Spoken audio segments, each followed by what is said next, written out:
हम हुकूमत पाकिस्तान से इल्तमास करते हैं कि इनको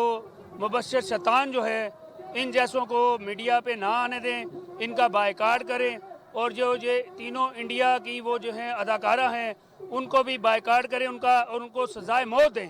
क्योंकि उन्हें हमारे मज़हब के ख़िलाफ़ उन्होंने बहुत बड़ा उन्होंने वो एक अल्फाज किया है जो हमें बर्दाश्त नहीं है।